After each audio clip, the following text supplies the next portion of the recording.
Hello students, class 9। তো দেখো, তোমাদের এই বইটা তোমরা দেখতে পাচ্ছ, গণিত প্রকাশ নবম শ্রেণী। এটা হচ্ছে তোমাদের সরকারি স্কুলের বই। এই বইটার ভিডিও করা স্টার্ট করে দিয়েছি। তো আজকে তোমাদের একটা নতুন চ্যাপ্টার স্টার্ট করব, সেটা হচ্ছে স্থানাঙ্ক জ্যামিতি। স্থানাঙ্ক জ্যামিতির দূরত্ব নির্ণয়, পেজ নাম্বার 41।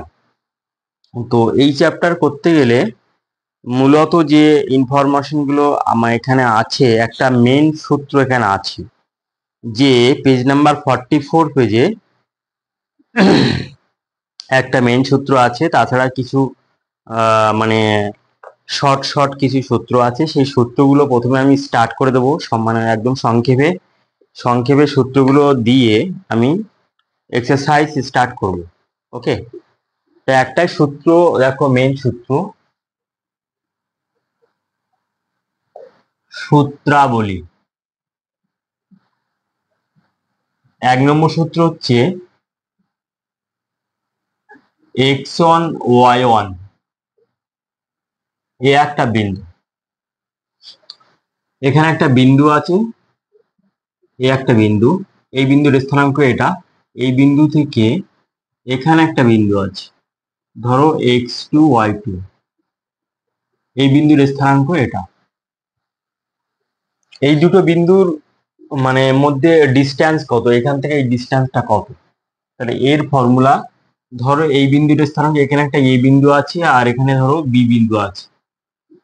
তাহলে এই এ বি এর যে ডিস্টেন্সটা এখানে হবে root over x1 minus x2 এর whole square plus y1 minus y2 এর হোল স্কোয়ার, এত একক। ঠিক আছে, তাহলে কি বললাম, যে একটা বিন্দুর স্থানাঙ্ক এখানে দেওয়া আছে x1 y1, আর একটা বিন্দুর স্থানাঙ্ক বি আছে এখানে এই ডিস্টেন্সে, তাহলে x2 y2। তাহলে এই দুটো বিন্দুর স্থানাঙ্কে মানে এই দুটো বিন্দুর দূরত্ব হবে এটা। এবং দেখো, এখানে x1 y1 এর জায়গায় ভিন্ন ভিন্ন বিন্দু এখানে থাকতে পারে। ঠিক আছে, যেমন আমি যদি একটা এক্সাম্পল দিই, আমি এক্সাম্পল এখানে পাশে লিখছি, যেমন 3,2 এবং সাপোজ হচ্ছে -4, এখানে 5। এই বিন্দু দ্বয়ে দূরত্ব কত, এটা তোমাদের নির্ণয় করতে বলবো। তাহলে এক্সাম্পল দিচ্ছি, তাহলে এই ফর্মুলার সাহায্যে তোমাদের কিন্তু স্টার্ট করতে হবে। তাহলে এই বিন্দু দ্বয়ের তাহলে লিখতে হবে যে অতএব প্রদত্ত বিন্দু দ্বয়ে দূরত্ব তাহলে কত হবে।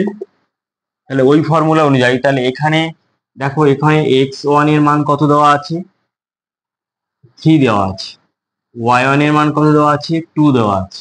এগুলো পাশে লিখে নিলে সুন্দর হয়। x2 এর মান কত দেওয়া আছে, এখানে -4, আর y2 এর মান দেওয়া আছে 5। এই মানগুলো পাশে যদি লিখে নাও, তাহলে কিন্তু অঙ্ক ভুল হওয়ার সম্ভাবনা কম থাকবে।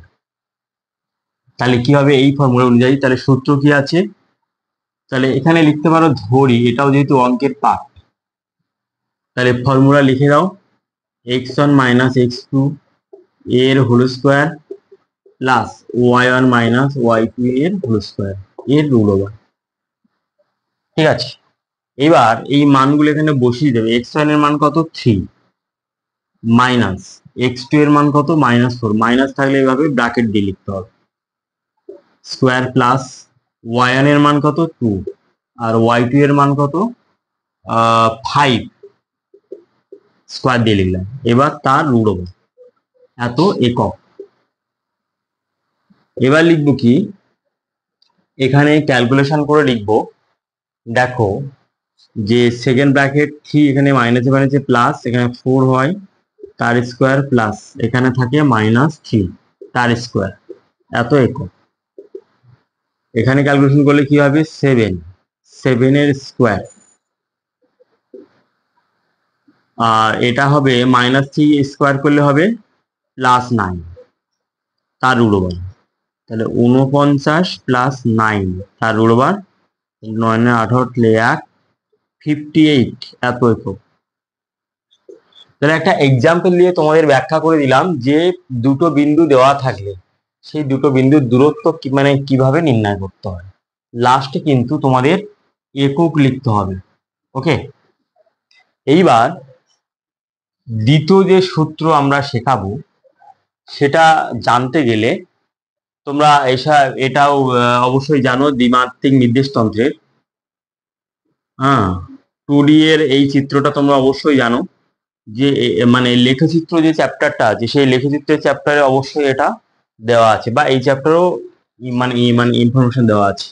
এইটাকে বলা হয় এক্স অক্ষ, এটাকে নাম করে এক্স এক্স ড্যাশ, আর এটা হচ্ছে মূলবিন্দু, আর ওয়াই ওয়াই ড্যাশ। তাহলে এটা হচ্ছে একটা দ্বিমাত্রিক নির্দেশতন্ত্র, অর্থাৎ 2D মানে 2 ডাইমেনশনাল একটা মানে চিত্র। তাহলে এইটাকে বলা হয় প্রথম পাত, আর এটাকে বলা হয় দ্বিতীয় পাত, দ্বিতীয় পাত। এটাকে বলা হয় তৃতীয় পাত,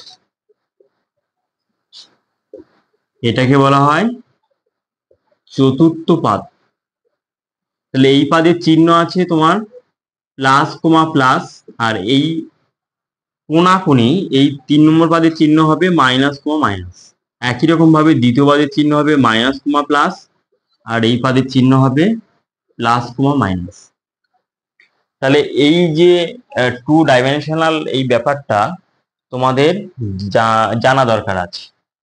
এইবার এটাকে তো এক্স অক্ষ বলা হচ্ছে, এটাকে ওয়াই অক্ষ বলা মানে এক্স অক্ষের এই ডান সাইডের পার্টটাকে বলছে পজিটিভ পার্ট, অর্থাৎ মানে আমাদের ধনাত্মক পার্ট, আর বাম সাইডের পার্টটাকে বলা হচ্ছে নেগেটিভ পার্ট।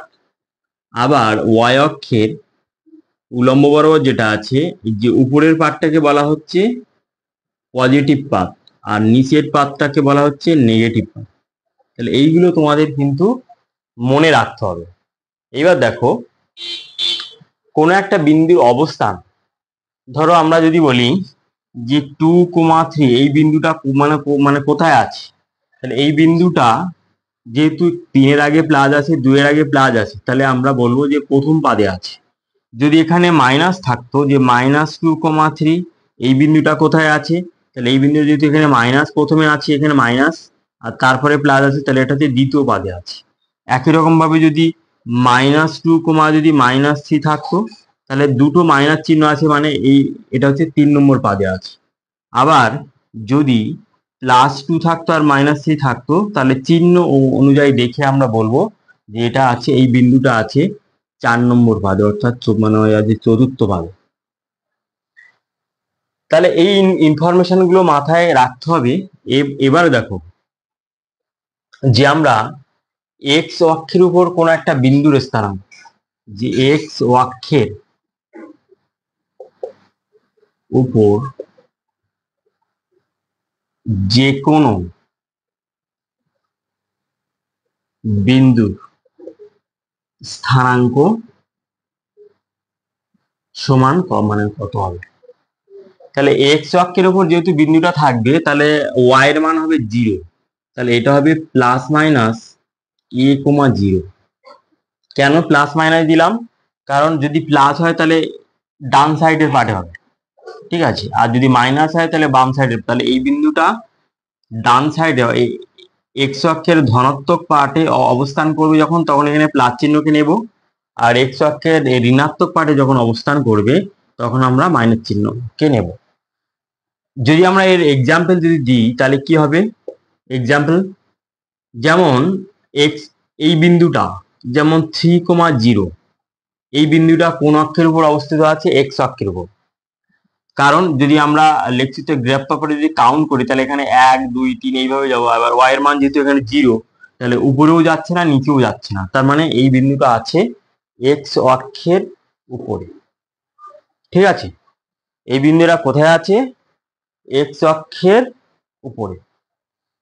একই রকম ভাবে যদি আমরা বলি যে এই বিন্দুটা কোথায় আছে, যে -4,0, তাহলে এই বিন্দুটাও আছে ঋণাত্মক এক্স অক্ষের উপরে, যেহেতু এখানে মাইনাস আছে। এবার 3 নম্বর যে ফর্মুলা আছে সেই সেই ফর্মুলাটা হচ্ছে এটা, যে ওয়াই অক্ষের উপর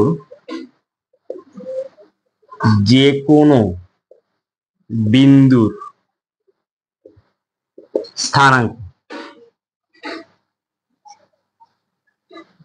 সমান কি হবে, এটা হবে তাহলে এক্স এর মান 0 হবে, আর প্লাস মাইনাস এখানে তো যে কোনো একটা ভ্যারিয়েবল নিয়ে আমরা কাজ করব। এখানে আমরা এ দিয়েছি, তাহলে এখানে আমরা বি দিতে পারি। তাহলে উদাহরণ হিসেবে দিতে পারি, উদাহরণ হিসেবে লিখতে পারি, যেমন 0,5 এই বিন্দুটা কোন জায়গায় আছে, তাহলে এই বিন্দুটা আছে ওয়াই অক্ষের উপরে, কারণ এক্স এর মান 0, এইটাকে হচ্ছে মূলবিন্দু, মূলবিন্দুর স্থানাঙ্ক কত 0,0। তাহলে এখানে এক্স এর মান 0 আছে, তাহলে ওয়াই এর মান 5 আছে, মানে উপরের দিকে চলে যাবে। একই রকম ভাবে যদি আমরা বলি 0,-3 এই বিন্দুটা কোথায় আছে, এই বিন্দুটা আছে ঋণাত্মক ওয়াই অক্ষের উপর, যেহেতু এখানে মাইনাস আছে তার মানে এখানে 0 থেকে কাউন্ট হবে, তাহলে 0, আর এখানে -3 মানে নিচের দিকে কাউন্ট হবে। তাহলে এক্স অক্ষের উপর যে কোনো বিন্দুর স্থানাঙ্কর জেনারেল ফর্মুলা, এক্স অক্ষের উপর যে কোনো বিন্দুর স্থানাঙ্কের জেনারেল ফর্মুলা তোমাদের মনে রাখতে হবে +-a,0। আর ওয়াই অক্ষের উপর যে কোনো বিন্দুর স্থানাঙ্ক 0, +-b। তাহলে এই যে জেনারেল ফর্মুলাগুলো তোমাদের মনে রাখতে হবে। এখানে এ এর মান, বি এর মান যে কোনো সংখ্যা, যে কোনো ইন্টিজার, অর্থাৎ যে কোনো যে কোনো পূর্ণ সংখ্যা, ঠিক আছে। তাহলে 1 নম্বর, 2 নম্বর, 3 নম্বর তিনটে সূত্র তোমাদের শিখিয়ে দিলাম। এরপরে আরো দুখানা সূত্র আছে, দেখো।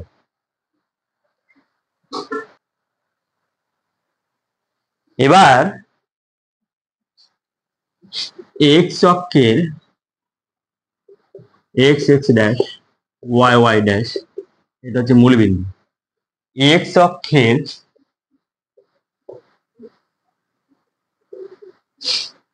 সমান্তরাল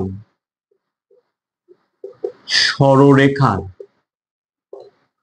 সমীকরণ কি হবে, এক্স অক্ষের সমান্তরাল, তার মানে এক্স অক্ষের সমান্তরাল মানে এরকম হবে, এই এপাশেও হওয়া সম্ভব বা এপাশেও হওয়া সম্ভব। তাহলে এক্ষেত্রে কি হবে, যে y equal to plus minus, ধরো যে কোনো একটা ভ্যারিয়েবল, ধরো এ। তাহলে যখন ওয়াই ইকুয়াল টু এ, ধরো একটা আমি বলি যে এখান থেকে এই দূরত্বটা ধরো 3 একক আছে, তাহলে এই বিন্দুটার স্থানাঙ্ক ধরো 0,3, আর এই বিন্দুটার স্থানাঙ্ক 0,-3। তাহলে এখানে ভালো করে বোঝাচ্ছি, দেখো, যে এক্স অক্ষের সমান্তরাল সরলরেখা আমার যে ধনাত্মক ওয়াই অক্ষের দিকে হতে পারে বা ঋণাত্মক ওয়াই অক্ষের দিকে হতে পারে।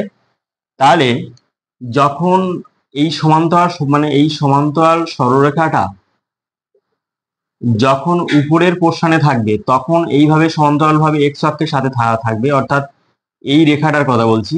আবার এই রেখাটা যখন ঋণাত্মক দিকে থাকবে, ওয়াই অক্ষের ঋণাত্মক দিকে থাকবে, তখন কিন্তু এখানে -3 হবে, এখানে +3, এখানে -3, অর্থাৎ এখানে এর ভ্যালুটা হচ্ছে, এখানে এর ভ্যালুটা হচ্ছে +-3 এর ভ্যালুটা। এবার 5 নম্বর হচ্ছে ওয়াই অক্ষের সমান্তরাল সরলরেখার সমীকরণ কি হবে, x equal to plus minus, এখানে বি দেবো, যেখানে এ দিয়েছি এখানে বি দেবো। তাহলে এটা কেমন ভাবে অবস্থান করবে, এটা দেখো, তাহলে এটা x x dash y y dash, এটা হচ্ছে মূলবিন্দু। তখন কিন্তু তাহলে ওয়াই অক্ষের সমান্তরাল সরলরেখার সমীকরণ তখন হবে x equal to plus minus, মানে এ পাশে হওয়া সম্ভব বা এ পাশে হওয়া সম্ভব, দুই দিকে হওয়া সম্ভব, ঠিক আছে। আচ্ছা, আগেরটা একটু ব্যাখ্যা দিতে, এখানে যে এই সমান্তরাল যে সরলরেখাটা, এখানে যে এক্স অক্ষ থেকে এটা কত দূরত্বে আছে, 3 একক, এখান থেকে এই দূরত্বটা হচ্ছে 3 একক, আর এখান থেকে এই দূরত্বটাও হচ্ছে ঋণাত্মক দিকে, এটা হচ্ছে 3 একক। আবার ওয়াই অক্ষে সমান্তর সরলরেখার সমীকরণ এটা আমরা দিলাম। তাহলে এখান থেকে যে দূরত্বটা আছে এই দূরত্বটা আমরা দিচ্ছি বি একক, এখান থেকে এই দূরত্বটা দিচ্ছি বি একক। এই বিন্দুটার স্থানাঙ্ক হবে 0, বি, আর এই বিন্দুটার স্থানাঙ্ক হবে 0, -বি। এক্স ইকুয়াল না সরি, এই দুটো বিন্দুর স্থানাঙ্ক হবে বি, 0, আর এটা হবে -b, 0। তাহলে এক্স ওয়াই অক্ষের সমান্তরাল সরলরেখা মানে এই দুটো সরলরেখা, তাহলে ডান দিকেও হতে পারে বাম দিকেও হওয়া সম্ভব। যখন বাম দিকে হবে তখন মানে হচ্ছে মাইনাস চিহ্ন নেবে বি এর মান, আর যখন ডান দিকে হবে তখন প্লাস চিহ্ন নেবে। তাহলে এই মানে 5 নম্বর ফর্মুলা তোমাদের মানে দেখালাম। এবার আর একটা ইনফরমেশন যেটা তোমাদের জেনে রাখতে হবে, যে মূল বিন্দু দিয়ে পাস করবে, একটা সরলরেখা কখন মূল বিন্দু দিয়ে পাস করবে। তাহলে কোনো সরলরেখার সমীকরণ, আচ্ছা এটা যেহেতু মানে 11-এর পার্ট, সেটা তোমাদের পরে শেখানো হবে যখন 11-এর ভিডিও তোমরা দেখবে। তো আপাতত এই পর্যন্ত তোমাদের ইনফরমেশন দিয়ে দিলাম। তারপরে যদি কোনো ফর্মুলা যদি আসে অঙ্কের মধ্যে, তাহলে তোমাদের কিন্তু অবশ্যই মানে শিখিয়ে দেবো। তাহলে 1 নম্বর, 2 নম্বর, 3 নম্বর, 4 নম্বর, 5 নম্বর এই ফর্মুলাগুলো বারবার কিন্তু মাইন্ডের মধ্যে সেটিং রাখবে। এই যে 2 থেকে 2, 3, 4, 5 এই যে মানে এই ফর্মুলাগুলো তোমাদের মানে লাগবে অঙ্কের মধ্যে, এবং যে লাস্টে যে এই চ্যাপ্টারে যে শর্ট প্রশ্ন আছে এই শর্ট প্রশ্নের মধ্যে কিন্তু লাগবে। আর 1 নম্বর যে ফর্মুলা আছে সেটা কিন্তু প্রথম থেকে অঙ্ক করতে গেলে অবশ্যই তোমাদের এর অ্যাপ্লিকেশন করতে হবে। তাহলে আজকের হচ্ছে তোমাদের স্থানাঙ্ক জ্যামিতির প্রথম হচ্ছে ভিডিওতে ফর্মুলা সম্বন্ধে আইডিয়া দিয়ে দিলাম। তাহলে এর পরের ভিডিওতে তোমাদের অঙ্ক স্টার্ট হবে হচ্ছে কোষে দেখি 4, পেজ নাম্বার 45। ঠিক আছে।